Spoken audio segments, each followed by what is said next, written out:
So, Kari Lake, the Republican governor candidate in Arizona, challenged the results of the election out there, where Katie Hobbs is the presumed winner. And actually, she was able to get a couple of her claims to go forward in trial. Unfortunately, these claims were thrown out. But there was something interesting about the trial, and there's something that is definitely not a question anymore. And there is now, without a doubt, some shenanigans going on out in Maricopa County.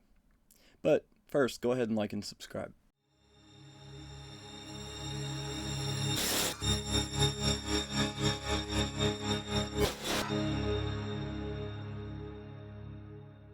There are a lot of interesting things about this trial, and there's a lot of interesting things that were said and were revealed during this time.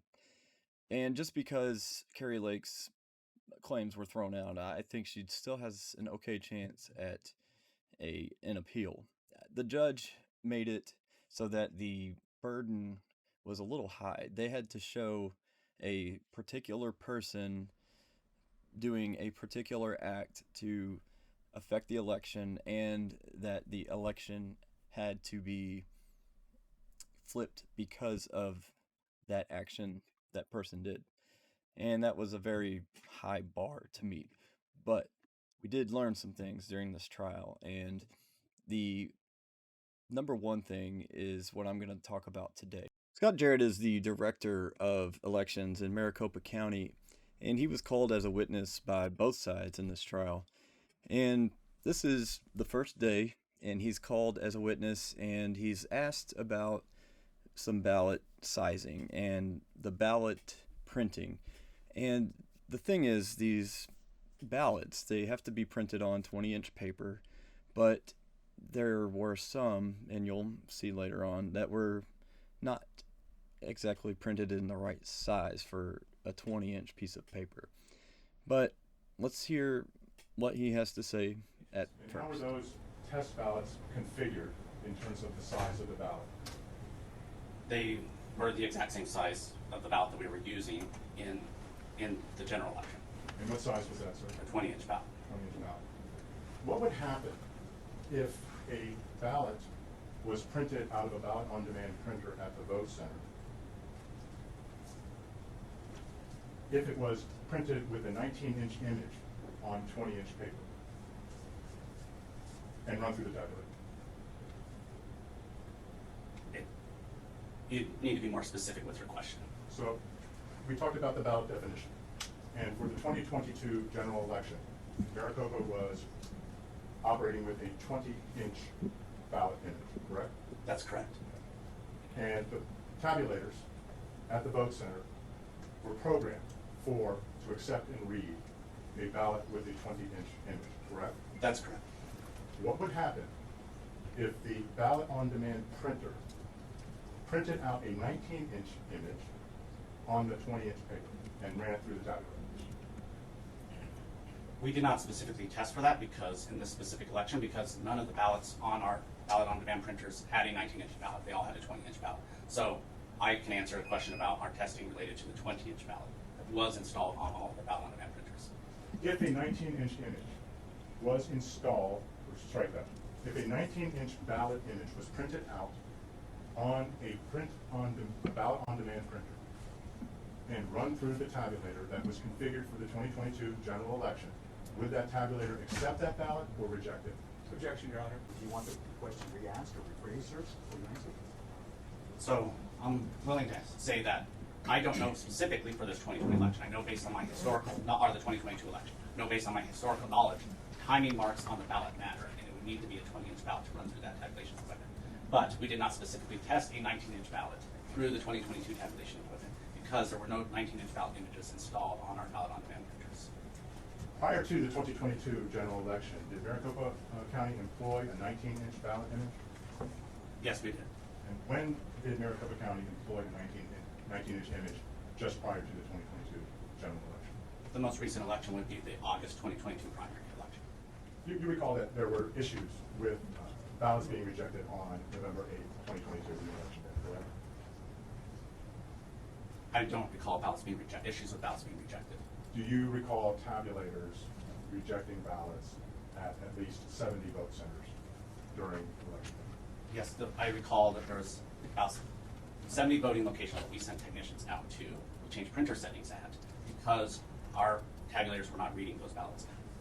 And did your forecast model for the second forecast, where you forecasted 251,615 election day turnout figures, do you see that?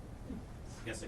Did that take into account the problems you just mentioned in terms of the tabulators at 70 locations having issues to reject ballots?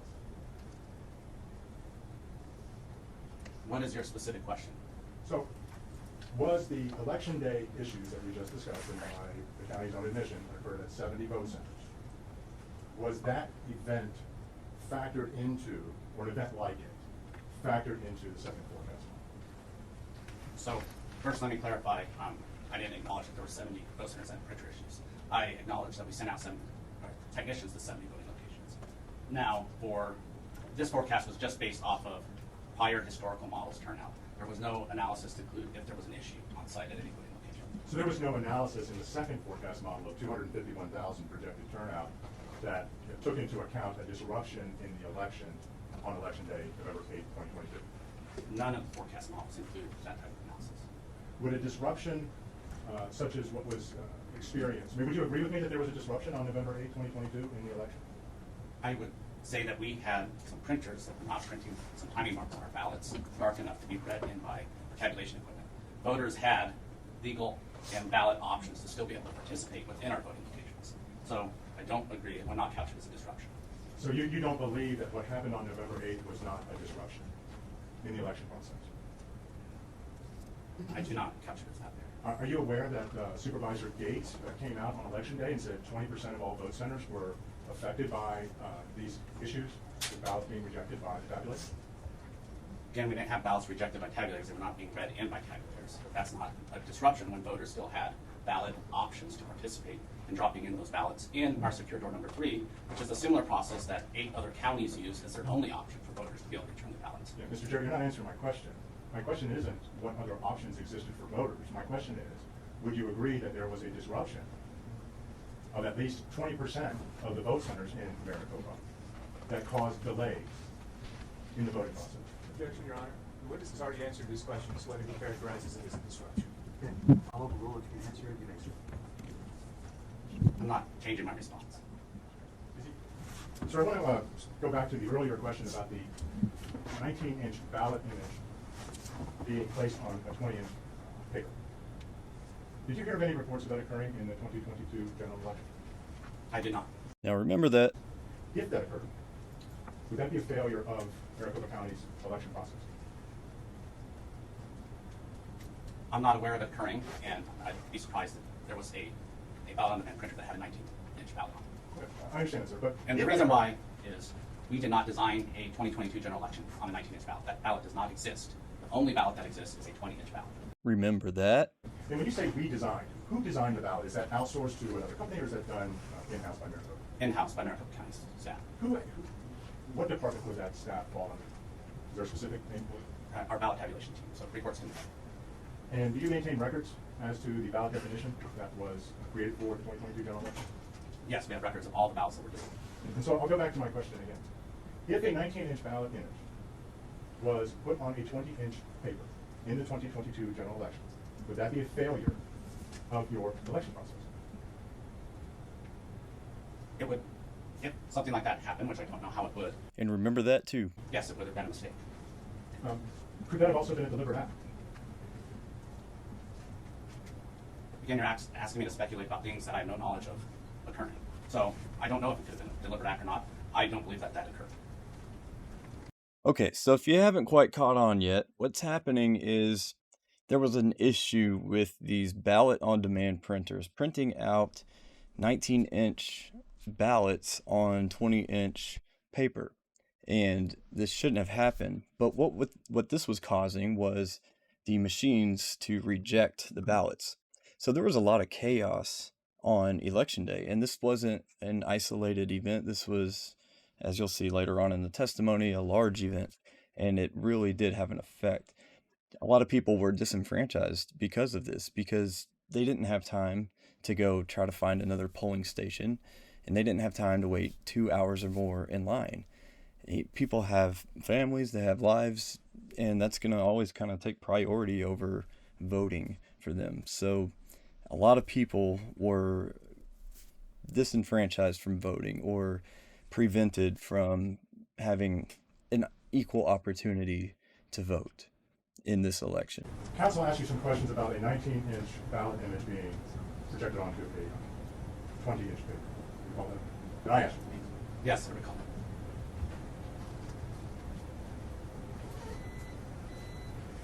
Do you have any idea how that could occur? I do not. Would it require two different ballot definitions to be installed on the MS? Your first question asks if I have any idea how it could occur, and I said I do not. Do you know what a site book is? Yes, that's our check-in station. And the site book pulls up the voter, correct? Yes, it's connected to the recorder's voter registration system through a virtual private network, secure, so then it would, when a voter checks in, it pulls up their specific information and then would alert our ballot on demand printer which ballot style is checked. So where does the ballot definition reside then? So it's on a laptop that's connected to our ballot on demand printers. This next witness is a cybersecurity expert who has over 25 years of experience with all kinds of different three-letter agencies and missile defense companies and all that.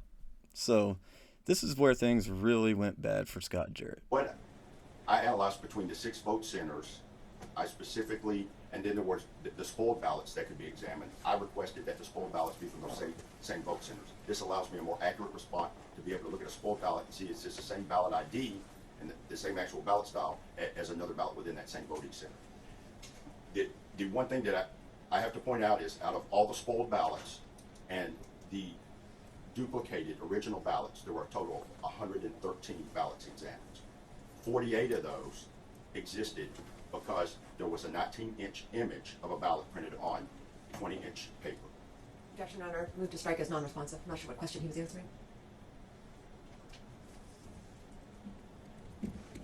Well, I don't know that it was non-responsive. We'll let the cross-examine. So Mr. Parikh, it's your testimony upon inspection of these ballots that you determined that there was a 19-inch ballot image projected onto the 20-inch paper. Is that accurate? Yes, that is accurate. That's one of the initial things when I initially were reviewing evidence that was presented and in the public, I saw that the ballots, and it was, to me, was easily identifiable. And is this something that going into this inspection you had seen evidence of? Yes, sir. And what evidence was that? That was a photograph of a spoiled ballot right next to the reprinted ballot from a vote center, and that's included in my declaration. When you say that's included, do you mean the photographs? Yes, sir. And so when you were inspecting the ballots yesterday and you determined that the duplicated ballots and the spoiled ballots, we'll strike that. How many duplicated ballots did you inspect? 15 total. And out of that, and duplicated again means that the ballot was rejected by the tabulator for some reason? Yes, sir. It could not be tabulated at either the ICP2s, which are at the vote center, or the ICC at MTEC. Out of that 15, how many of those contained a 19-inch ballot image on 20-inch paper? 14. 14. What about the other remaining? It was physically defective. How could a 19-inch ballot image appear? We'll strike that. You've heard previous testimony. Were you here for Mr. Jarrett's testimony? Yes, sir, I was. And did you hear Mr. Jarrett testify that in the November 2022 general election, a 20-inch ballot was used? Yes, sir, I did. And did you hear Mr. Jarrett testify that it would be a failure of the system if a 19-inch ballot image was projected onto a 20-inch paper? Given your experience and training, particularly with electronic voting systems, 9 years, can you tell what the cause of a 19-inch ballot image being projected on 20-inch paper would be? Yes, I can. I can give you both the technical ways that it could happen. There are only 2 ways that it can happen. Can you tell the court the 2 ways that can happen? One way is by changing the printer adjustments that would make the printer adjustments and settings override the image file that was set. The other is from the application side or the operating system side. This is the same for anybody who ever prints anything at home. Your Microsoft Word can send the settings, or it can say to use the default settings of the printers. The application doing it, in this case, as it's a ballot, would have to be that there was a 19-inch image ballot definition. And where does that definition reside? That can vary depending on the system, but from what I heard in the testimony, it resides on the laptop that's connected to the printer, I've seen it referred to as a control printer, but this is actually what would be called a print spooler, and it controls the print jobs to allow the printer to take on the load. And as there were multiple site books, this would be the technical use that laptop should be used for. Is there any way, in your opinion, for a 19-inch ballot image to be projected on a 20-inch ballot by accident? No, sir. Why not? Because the settings and the configurations and the procedures that are used cannot allow that. These are not a bump up against the printer and the settings change. There are security configurations. I've reviewed the evidence, and the printers are configured via script, which by any large organization that has to do multiple systems is a standard. This takes away the human error of somebody miscoding in the instructions either on the printer. Right. Prior to an election, would it be detectable that a 19-inch ballot image had been projected onto 20-inch paper? Yes, if logic and accuracy tested that all voting styles or ballot definitions were included, which a standard logic and accuracy testing should test every style that's available, and there should be a listing of such styles. You perform testing for EDC certification, correct? Yes, sir, I have. Is it permissible to have two different ballot definitions in the same election with respect to the size of the ballot image? No, sir. For example, if you live in an apartment building and your neighbor and you have the same school board district, you have the same precinct, all the jurisdictions for whether it's local, county, state, or federal are basically the same, that ballot style definition, the ID for it, should be singular. If you do not, then you have two different styles, you're assessing them differently. That can also produce forgery. There's only supposed to be one ballot style per those voting options, and that's what controls it. The 19-inch ballot image that you observed in your inspection on multiple ballots, including duplicated and spoiled ballots, correct? Yes, sir.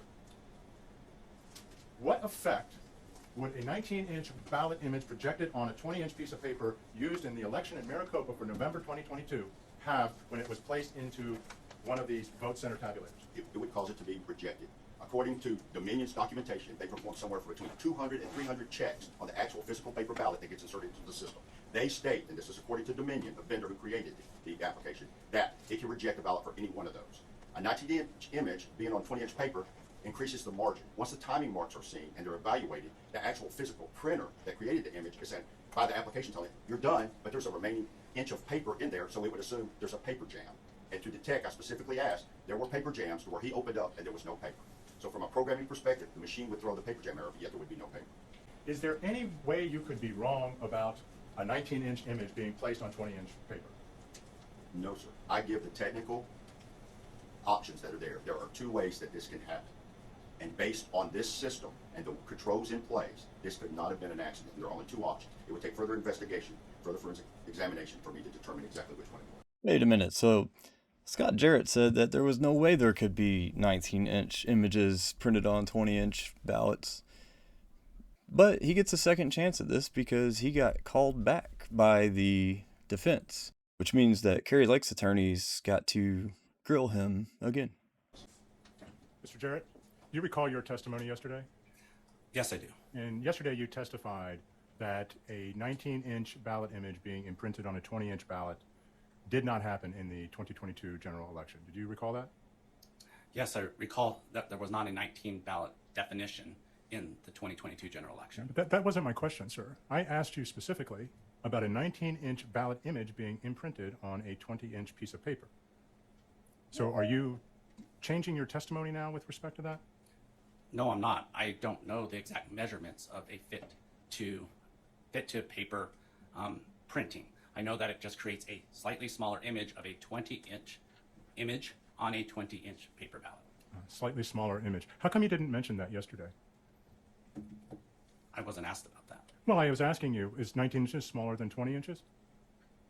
It is, isn't it? Sure. Yes. So when I said, asked you questions about a 19-inch ballot image being imprinted on a 20-inch piece of paper, and you denied that that happened in the 2022 general election, did you not think it would be relevant to say, hey, by the way, there was this fin-to-print image issue that we discovered? Your Honor, I object. The counsel is misstating Mr. Jarrett's testimony from yesterday. Okay. Once again, if he's able to understand the question and answer it, he can do so. If you don't understand it or need it rephrased, you can do that as well, Mr. Jarrett. If you're able to answer, please do so. What I recall from yesterday's questioning was that there was a 19-inch definition, which that did not occur, ballot definition. So if your testimony reflects my question, or strike that, if the back and forth between our question and answer shows me asking you specifically about a 19-inch ballot image being printed on a 20-inch piece of paper, you are now saying that you interpreted that as a ballot definition issue? Yes, that's correct. And you wouldn't think it would be relevant, even in that circumstance, to say, hey, we learned about this fit-to-print issue. Did you know about when did you learn about this fit-to-print issue? When we started doing the audit reconciliation of those door 3 ballots, we identified some of those ballots had then a fit to paper issue. And when was that? I don't remember the exact dates, but a few days after Election Day. And who told you about that? Our ballot tabulation team and our audit review team that was then doing the inspection of the door 3 ballots. So, and I believe your testimony was that you discovered this only in 3 vote center locations, correct? That's correct. Okay. So, did you look at the other locations to see if this so-called fit-to-print issue arose at other locations? We looked at all the door 3 misread ballots that were in the secure door 3, and we didn't identify any of those that a fit to paper issue. Fit-to-paper issue. So if evidence showed up that there was a 19-inch ballot imprinted on a 20-inch piece of paper out of the Anthem location, that's not one of the locations that you identified, is it? I did not identify that from Anthem.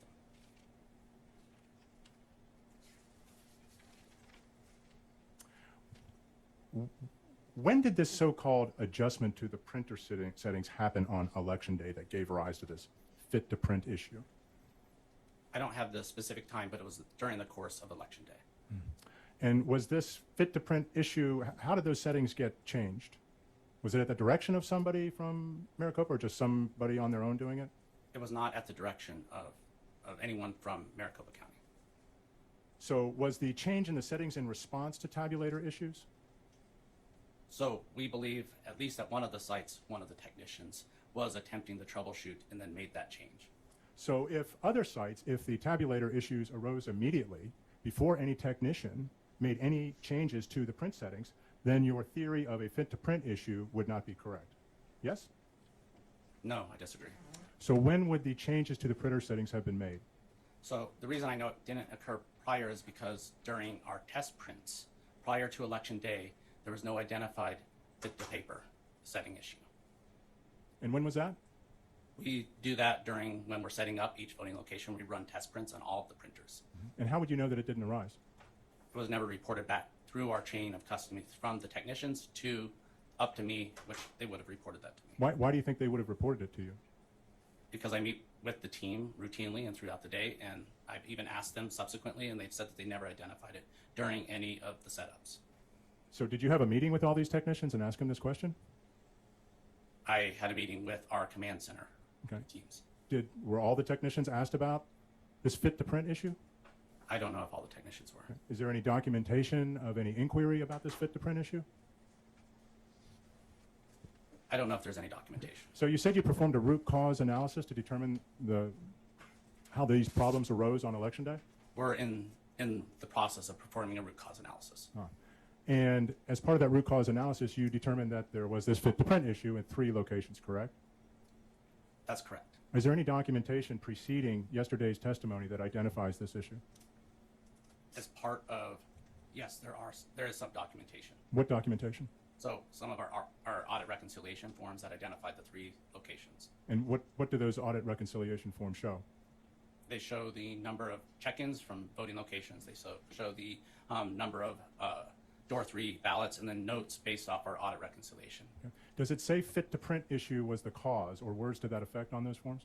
It actually is using the term shrink to fit, not fit to Shrink to fit, shrink to fit.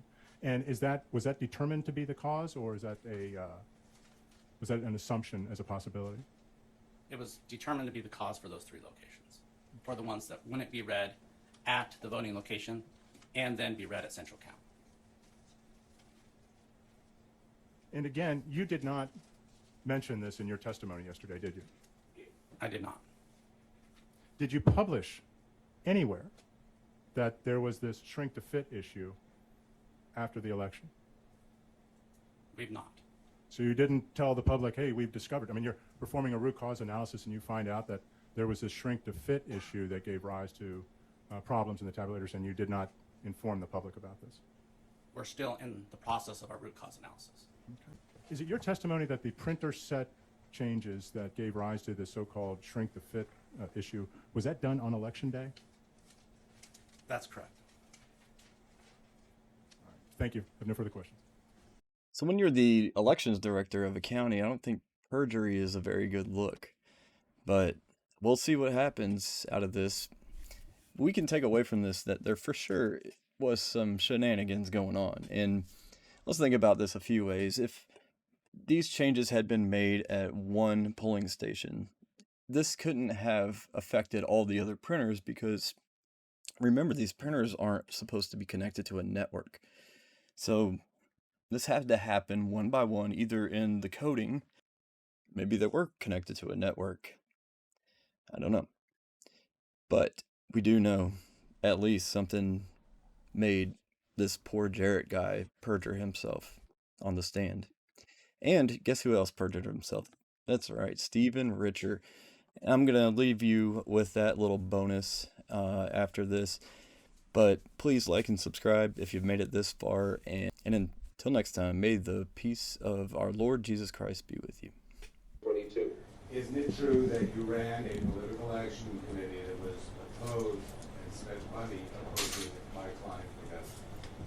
That is 100% false. 100% false?